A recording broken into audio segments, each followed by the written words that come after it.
In the lesson of the woman at the well found in John chapter 4, we are confronted with what we would consider to be personal bias.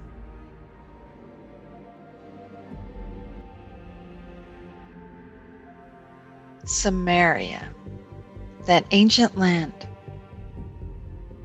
At the time of Jesus, the Jewish people were commanded not to have anything to do with the land of Samaria, rich with Jewish history. This goes all the way back to the exile, these ill feelings toward Samaritans. Jesus himself in the book of Luke wanted to go into Samaria, but he was rejected. And then in Luke chapter 10, Jesus tells the parable of the Good Samaritan.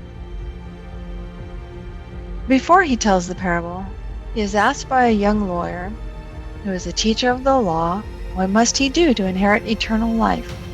Wanting to trap Jesus, Jesus instead directs the question back to the commandments. The young lawyer explains that the greatest commandments are, of course, to love your God with all your heart, mind, and soul. And then we are to love our neighbors as ourselves.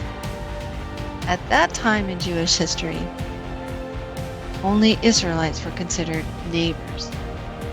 We might judge them and say, oh, that's ridiculous to be so prejudiced, so exclusive. We are not to judge. But we in America have no idea what it's like to live in an occupied land, to see Roman soldiers all over the land. So it's no wonder that they only considered fellow Israelites as their neighbor. So Jesus tells the parable of a man who was robbed and beaten and left for dead on the side of a road. A priest comes along and ignores him and goes about his way. Then a Levite comes and also ignores the man. And so it would only seem logical for the next person to approach the robbed man would be just a layman Israelite, right? But Jesus throws in a Samaritan. For us, it's interesting, but for the people listening to this parable, a lot of eyebrows must have rose and heads were scratched wondering, what is he talking about, a Samaritan? But Jesus wanted to confront their biases.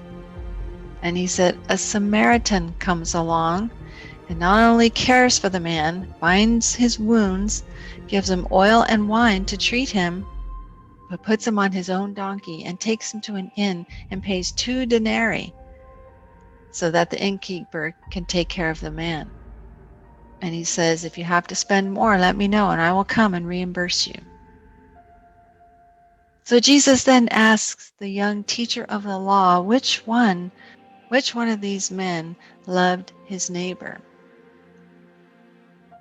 The young lawyer says, the one who showed mercy. And Jesus said, yes, now go and do likewise.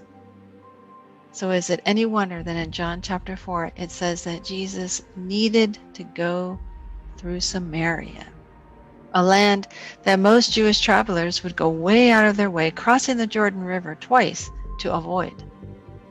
Yet here Jesus is waiting at Jacob's well to talk to the Samaritan woman, to transform her life forever. Who is your neighbor? What is your Samaria? What or who are you purposely, willingly wanting to avoid because of your personal biases? We all have our biases, don't we? But Jesus taught us to confront those biases and to love our neighbors as ourselves. He modeled the perfect example of how to do this. Jesus never accepted the woman's sin. He confronted it with love, convicted her, and then forgave her, gave her that living water to transform her, revealing himself as Messiah to her. What a beautiful scene indeed in this Lesson 3 of The Woman at the Well.